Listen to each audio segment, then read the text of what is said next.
a regularly scheduled meeting of the Board of Fire Commissioners. The date is June 2nd, and the time is about 9:10.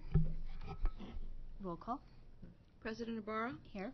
Vice President Glazier? Present. Commissioner Fazio? Here. Commissioner Woods-Grays? Not in? And Commissioner Hara is not in. Fire Chief Terrazzo? Here. Deputy City Attorney Rafish? Here. We have a quorum. Thank you. So flag salute and moment of silence.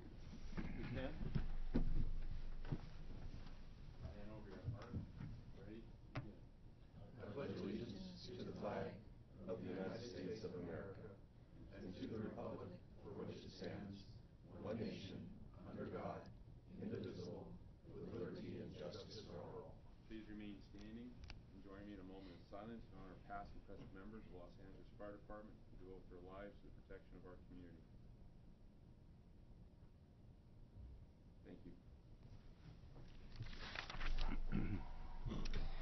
So we start with Commissioner comments. Let's see. Chief Drake asked me to participate in the Canoga Park Parade, so I did that. It was really actually kind of fun. I was on an old 1922 vintage fire truck with some guy that owns it and was our driver, and I couldn't believe how many people were out there. It was really quite incredible. Having been grown up in the valley, I didn't think that many people would show up for a parade, and yet they did. I mean, this thing went on for like 2.5 miles, and both sides of the street was wall-to-wall people, and everyone was having a great time. My arm hurt after it was over because in 1922 you had to crank the siren, and when I saw the little kids, my heart went out to them because they love the fire department, so I was cranking that siren. I think I needed to put it in ice by the time I got home. But the 105s were out there as a light force and Engine 72. I don't think there was any incidences, which is kind of remarkable because there must have been about 15 or so thousand people at least. So that was fun. And then visited Fire Station 57 over the weekend. Very busy. I think we had 4 shootings in the first 2 hours that I was there. And the crew there was terrific. Very, very high morale, hardworking. The battalion chief that sort of invited us was Fortman, and he was terrific. Very enthusiastic guy, does his job well. Captain there was great as well. I was really impressed with the crew. A couple people were on loan. I know there's a different word for that in the fire service, but they were forced to go conscripted, one from the Palisades and one from like Hollywood or something, because they didn't have enough on the crew, and they didn't have enough personnel to run their second ambulance either, or RA. So it was a little bit short staff there, but they made up for it in just hustle factor. Guys were really terrific. So they're out there doing that every day, and sometimes we forget, and I really just have to admire and respect and appreciate all the work that goes on out there. So I'll try to make the Saturday event. I've got a conflict of interest, but it was a good last couple of weeks. So that I also want to just kind of kudos to the arson unit for making that arrest. I know it wasn't just them. We had ATF and LAPD and a whole host of other agencies, but I know how hard those guys worked and how much pride they take in making sure that we find the culprit. They did, presumably, and I know how much that means to them. I think we should have a lot of pride in our organization for having effected an arrest in that thing, because that was quite an incident. To at least to be able to have found the guy is a good thing. So thanks to the arson unit for all that extra hard work. Just a quick thanks to Task Force 15 for hosting me on Friday night for dinner. Had a nice visit with them. Thanks. Item 2 is report of the fire chief. Thank you, Madam President. On May 20th, I attended our dispatch center. We have a class in progress, a dispatcher class, and we went over the strategic plan. On May 21st, I went to the city of Santa Monica, the RAND Corporation, for a seminar. It was titled Bold Between Fast Forward to a Connected City at the RAND Corporation. And I like to go to these types of events to see what other cities are doing. And they had the mayor from Mesa, Arizona, and he highlighted how he was handling their medical system using a nurse practitioner response unit. And it convinced me that we're going down the right track. Not only are we looking at a nurse practitioner unit, but we're planning on doing the rapid response vehicle We have our tier dispatch system where I get regular positive reports and our pulse point. And we're also looking at the creation of our EMS Bureau very soon. So we're moving on all fronts to enhance our EMS system. The next few days later, May 26, I had the opportunity to go back to my old elementary school in Wilmington, Gulf Avenue. I was invited by the MySafe LA, and we supported that event with the local fire companies. Also had Water and Power, a gas company, a doctor from Children's Hospital. And the event was intended to provide earthquake preparedness training. It was fun for me to go back to my elementary school some 40-plus years later. I noticed everything's much smaller when you're bigger, but it was fun to go back. Later that day, it was the premiere of the movie San Andreas. We met Dwayne the Rock Johnson at 27s. He interacted with the troops. He was a real gentleman. I told him if this acting gig didn't work out, we were hiring. And he laughed at that. And he said he thought he could pass the physical test. I think so, too. So we may have a future firefighter in Dwayne the Rock Johnson. I did see the movie that night, and I was always a little concerned about Hollywood movies and firefighters, and it's good to know that he played a positive role model, very courageous, saving people. It's action-packed. It was a platform to educate the public on earthquake preparedness. A little exaggerated at points, but that's Hollywood. On May 27th, I attended the press conference to announce the arrest of the suspected arsonist for the Da Vinci fire. That was a joint effort of arson investigators from the LA Fire Department. We have LAPD investigators, ATF investigators. At its height, we had approximately 100 investigators on this fire. The total dollar loss now, when you add the damage to the high-rises, the lost revenue of the occupants from the high-rises, is pushing $100 million. So it was a very, very significant fire. So we'll see how the criminal proceedings move on from there. The next day, May 28th, I attended a forum on science and the city urban resilience, a conversation at the Urban Land Institute, and the featured speaker was Dr. Lucy Jones. And Dr. Lucy Jones is known as the earthquake lady. So I had a conversation with her about her thoughts about the movie. And she pointed out a lot of discrepancies. However, she agreed with myself and others that it was an opportunity to provide a discussion on how to get prepared for an earthquake. So that concludes our activities, and that concludes my report. So 2B is verbal report by the department on significant incidents and activities through June 2nd. Good morning, Madam President, Commissioners, Fire Chief Trazas. My name is Greg Reiner. I'm the Assistant Bureau Commander, or one of them, out in the Operations Valley Bureau. I'm here today to report on a significant incident which occurred on the night of Saturday, May 23rd. And what was unique about it was actually what we found out after the incident was over. On that evening, on Saturday evening, resources in Battalion 15 and 105's district responded to a reported auto fire. While en route to that auto fire, the call was actually upgraded to a structure fire. The first on-scene resources found a two-story home that was well involved with fire at the time, initiated suppression tactics. During that suppression effort, it became known that there were some explosions that had occurred prior to our arrival. And there was some evidence of a possible clandestine drug lab. Incident commander determined to go ahead and make this a defensive tactic fire and protected the exposures, adjacent exposures. Approximately 12 minutes later, the department received a second 911 call for possible burn victims very nearby. Paramedics and firefighters went to that second location with LAPD, actually identified two patients that had suffered some burns. They were treated and transported to a local burn center.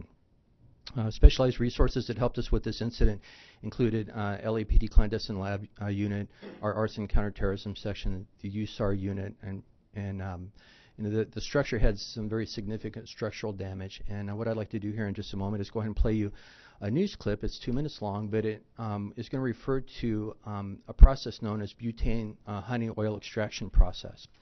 And back in 2013, our department went ahead and developed a training bulletin regarding this when we saw an increase in these kinds of significant incidents. And clandestine drug labs, as you know, pose a very significant incident of explosions and fires. So what I'd like to do is go ahead and show you this news clip, and then I'd be willing to answer any questions you may have. It's okay. Leave that to the firemen. You rent your house. Fear and flames as a massive fire rips through this West Hills home. We heard this tremendous explosion, and then we hear another boom, and then it sounded like fireworks going off, and it was the explosion from the house. The blaze broke out just after 9 at the house in the 6500 block of North Ellenview Avenue. Authorities say a suspected drug lab is to blame. Next-door neighbors say they never suspected a thing, but knew something serious had to have sparked the devastating fire. I said, let's get out of here. Glass shattering in the background. I come out. I could hear more explosions. I come out of the house. I look up, and it's glowing red. Massive flames lit up the night sky. In this video John Campbell sent us using hashtag ABC7Eyewitness. 2 suspects seen running from the home were found 7 blocks away with 2nd and 3rd degree burns to their faces and hands. The men, approximately 52 and 25 years old, remain hospitalized. The younger man told authorities he was visiting the home. Investigators say the 52-year-old says he had been renting the house for the last 10 years and blames a gas leak for the fire. But investigators say it's clear there was a drug lab inside. We found some marijuana. We found what we believe is a marijuana grow in the garage. But the damage is so extensive we can't really determine exactly what type of narcotics are. Authorities found butane canisters and vacuum pumps used to grow and process marijuana inside the home. As authorities investigate the exact cause of the fire, neighbors are counting their blessings. No one else was hurt. I was just trying to get my family out, the 2 dogs out, and get to safety. Now, the owner of the home says it is considered a total loss. Authorities say those 2 suspects are expected to survive, and investigators say they will be seeking arrest warrants for both men. Live in West Hills. I'd like to credit Channel 7, obviously, for the news clip. And I think what it does is illustrate some of the conditions and some of the incidents that we actually go to that truly aren't classic and that you really don't think of. But our firefighters and paramedics on the field do an outstanding job. So that concludes my report, unless you have questions. Thanks. Okay, so moving on to verbal report by the medical director. Good morning, Commissioners, Chief, Morning. City Attorney. A few significant EMS incidents to discuss since the last meeting. On May 29th, in Fire Station 83's first in, tragic incident of a 10-year-old female taking pictures before a father-daughter dance, and she stepped into the street and was struck by a pickup truck, resulting in a near amputation of her lower extremity, and she was subsequently airlifted to UCLA. We also had two pedestrians struck by a vehicle in 82's first in that later that afternoon. On May 30th, in 106's first in, also unusual tragic incident. There were several people in the community attending a pancake breakfast at the Welby Way Elementary School when a container of cooking oil got apparently too close to the gas oven and exploded, spraying a number of adults and children with hot cooking oil. With a total of 6 burn patients from ages of 6 months up to age 52 years. 1 was critical, 2 moderate, 3 minor. Total of 6 patients transported to West Hills Hospital. On May 31st, at LAX, a driver apparently veered into Terminal 7, striking 3 pedestrians before going partially through the outer wall of the terminal. Tragically, a 9-year-old female sustained very significant head injuries. 3 transports, including a 9-year-old female, transported in critical condition to UCLA. And finally, yesterday afternoon, around 3:20 p.m. at 87's first in, EMS 15 was involved in a traffic accident. Both he and the civilian driver were transported to Holy Cross. Fortunately, neither sustained significant injuries, and both expected to fully recover. This concludes my report. Thank you. Thank you. So moving on to presentations, we don't have any today, right? So moving on to consent agenda items. Move to adopt the recommendations for items 4A and B. Second. All in favor? Aye. So regular agenda items. 5A is a report by the department on the status and disposition of LAFD matters referred to other departments. Good morning, Madam Commissioner, Commissioners, Chief, Mr. Avish, and Ms. Gonzalez, Graham Everett, Assistant Chief, Chief of Staff. I have the Council and Committee's activity report from May 11th through May 22nd, and there's no additional items than what's contained in your packets. There was 3 items in the packet there, and I can answer any questions about those if you have any. Oh, except for the budget stuff? So there was a couple of budget-related items. One was a UOSI grant award that Public Safety Committee had heard, and Chief Little stood in for that. Not necessarily the budget, but it was part of the UOSI grant. And then also they had a City Council item that we were not required to send representation for, but it was oversight for Prop Q expenditures. So it was mostly focused on the police department that day. And then the third item was basically the backup cameras and the communication devices for backup procedures with our apparatus. And Chief White from the shops went there to speak to our new orders and how we are incorporating that technology into our apparatus. And that was at full council as well. Motion to receive and file. Second. All in favor? Aye. Aye. 5B is a report by the department on the Unwanted alarm management plan. Good morning, Commissioners, Chief Terrazas, Ms. Raffich. The board report in front of you is the department's proposal in regards to implementing an unwanted alarm, also known as false alarm. As you know, this has been an item that's been pending since October of 2013. I did have a meeting with Commissioner Glazier at the end of last year to look at some of his requests. Additionally, this item came up again in the budget process, and the implementation plan is the department's response to the budget proposal as presented by ASB and Ms. Gibson.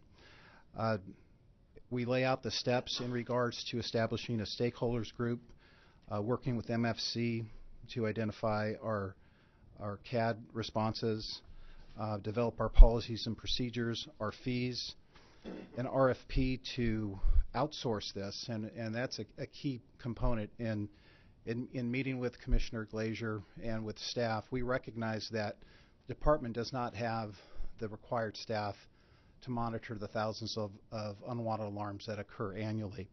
So we're going to work collaboratively with the CAO's office and the city attorney to develop an RFP, and also to revise the draft ordinance that was submitted to the prior commission, I believe, on this item back in 2012. But I do want to say that though this item has been pending, the department has been proactive. Working with our fire stat unit, we recognize that the department responded last year to over 425,000 incidents. Of those incidents, over 29,000 were in the area of unwanted alarms, which is bells ringing, smoke detectors, automatic alarms, and water flow.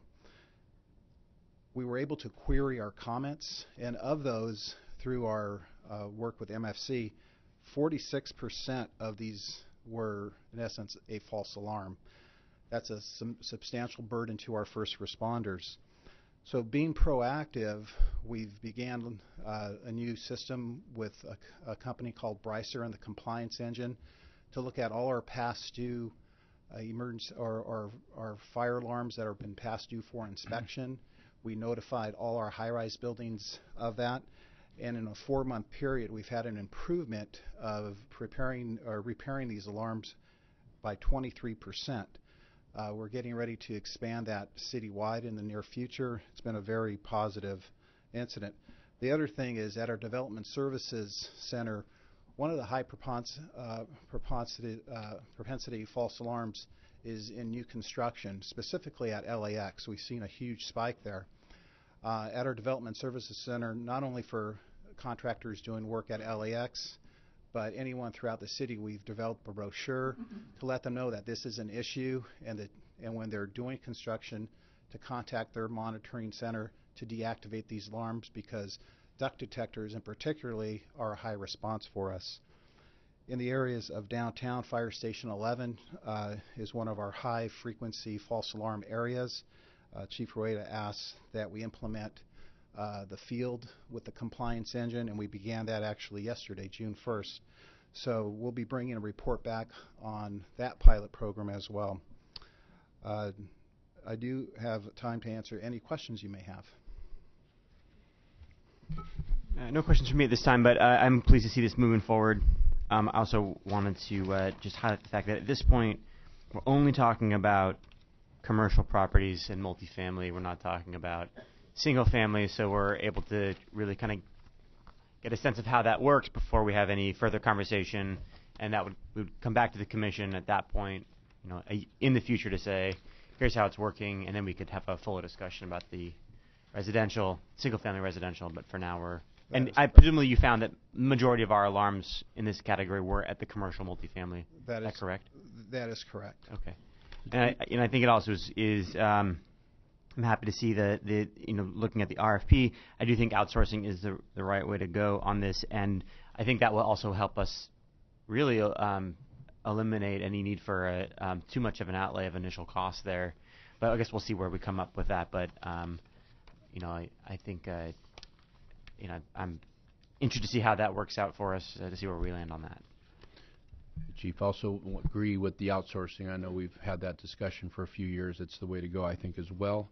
A, and then B, we talked a little bit about sort of whether that would be like the PD, where it's a first or second or third violation. What's kind of the thinking on that, Yeah, that's a great question. I've talked to the fire chief and staff. We have different proposals. One of the requests from the chief is for us to look at surrounding jurisdictions. So we have Beverly Hills, Glendale, Santa Monica, Culver City, Pasadena, and Irvine.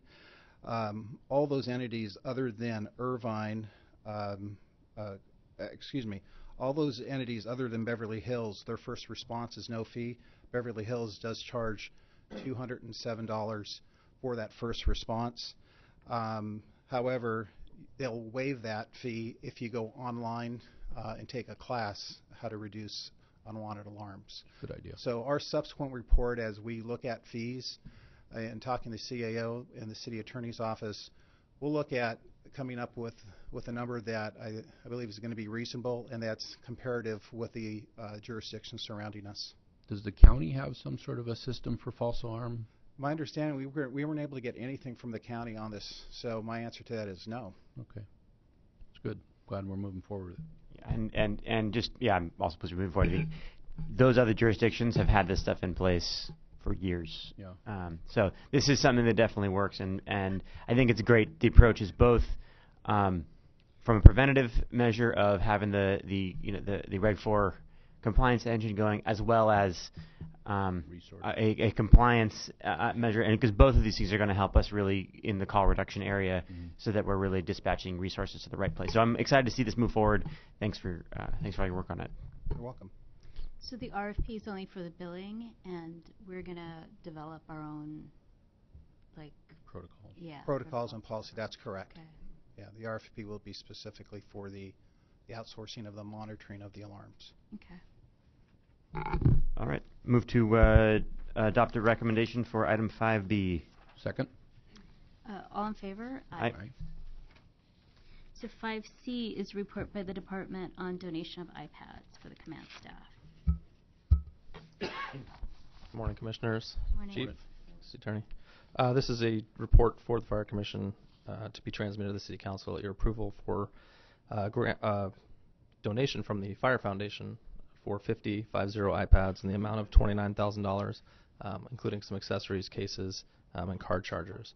And these iPads will be used for tactical operations by battalion commanders and command staff. And then the fire chief can probably talk more specifically to what that actual operation would be, but this is the board report for that request.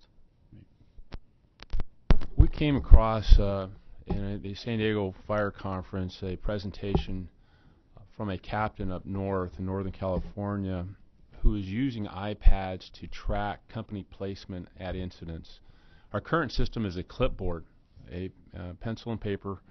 We assign engine 1 to fire attack, truck 1 to the roof, things of that nature. And sometimes when you get up to 30 or 40 companies, it becomes problematic. The presentation showed us a way to use iPads to auto-populate it out of our CAD, just like PulsePoint, and to drag and drop into the fire assignments on scene.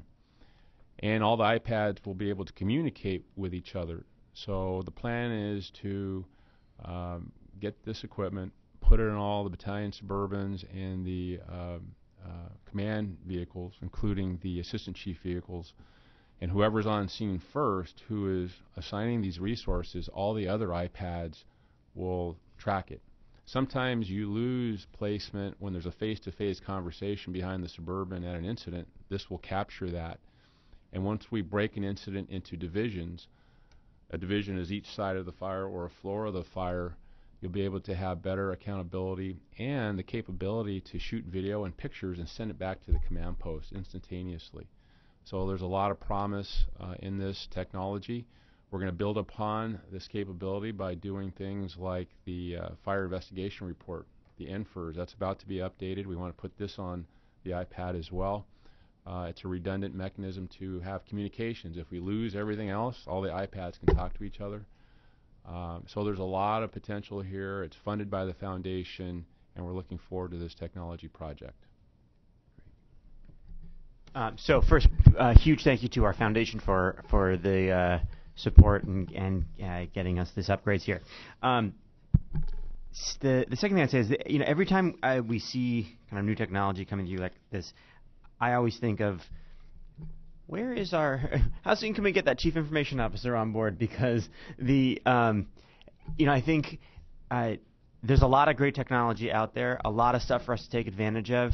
I think until we get that person on board, we run the risk of piecemealing this kind of stuff, and either A, not taking full advantage of the technology that's available to us, or B, running lots of disparate systems out there. So just another plug out there to if we can accelerate that process to get that chief information officer on board and really have a strategy behind our technology. And that's not a criticism of the iPads, because I know that there's a lot out there. I know people in the field have already been using them, and there's a ton here in terms of the ability to improve the situational awareness for our commanders in the field. So I'm excited about that. I would just love this to be something that is actually central to our strategy, as opposed to having to rely on the foundation or kind of catch as catch can to kind of discover this along the way. So just a plug there for the need for that chief information officer to try to get that moving along. Totally separately, this also reminds me of our Sancio EPCR, and if I would just put on the list to get an update on our Sancio situation as far as our EPCR upgrade. Very valid point. We're very careful to proceed cautiously on this. We're working with Peter Marks and Maggie Goodrich and Kevin Naida. The CIO is close. We've narrowed down the 105 original applicants to 3, and we'll be interviewing very shortly. But your point is very well taken. We want to be very careful not to waste monies from the foundation. We want to be prudent and strategic. And there's an opportunity to launch something like this. We jumped on it, but we are very thoughtful about not going too far. Motion to receive and file? Second. What do we need here? Oh, sorry. Receive and transmit. I second that. All in favor? Aye. Aye. And so that's it. So motion to adjourn? Second. All in favor? Aye. Aye. Yeah.